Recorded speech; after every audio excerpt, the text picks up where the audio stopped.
ভাই বোন নার্সারির পক্ষ থেকে সকলকে শুভেচ্ছা এবং অভিনন্দন। আপনারা দেখতে পাচ্ছেন আপনাদের জন্য একটা মাদার গাছ নিয়ে হাজির হয়েছি আমরা। আজকে যে মাদার গাছটি আমার সামনে আছে প্রিয় দর্শক, এটা হচ্ছে একটি হাই লম্বা ছবেদা বা পটল ছবেদা। এটা 12 মাস আপনাদেরকে ছবেদা দিতে সফল হবে ইনশাআল্লাহ।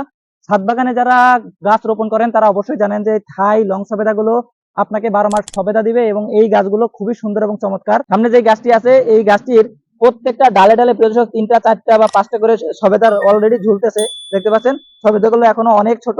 আপনারা যারা এইরকম ছবেদা সহকারে থাই 12 মাসি ছবেদার মাদার গাছ নিতে যাচ্ছিলেন, খুব দ্রুত আমাদের স্ক্রিনে দেখানো নাম্বারে কল করুন অথবা ভাই বোন নার্সারি ফেসবুক পেজে ইনবক্স করুন। প্রিয় দর্শক, এই গাছটিতে ফুল এবং ফল একত্রে আছে। আপনারা যদি একটু কাছে আসেন দেখতে পারবেন। এই দেখুন প্রিয় দর্শক, এইখানে যেমন ফলগুলো বড় হচ্ছে ঠিক তেমনি এই পাশে দেখতে পাচ্ছেন এগুলো ফুল আরো নতুন ভাবে ফুল বের হচ্ছে। তার মানে এটা আপনাকে এক পাশে বড় ছবেদা, এক পাশে ছোট ছবেদা এবং এক পাশে মাঝারি ছবেদা আপনাকে দিবে ইনশাআল্লাহ। তো আপনারা যারা এরকম মাদার গাছগুলো আমাদের কাছে নিতে যাচ্ছেন, বালতি সেট চারাগুলো, খুব দ্রুত আমাদের সাথে যোগাযোগ করবেন ইনশাআল্লাহ।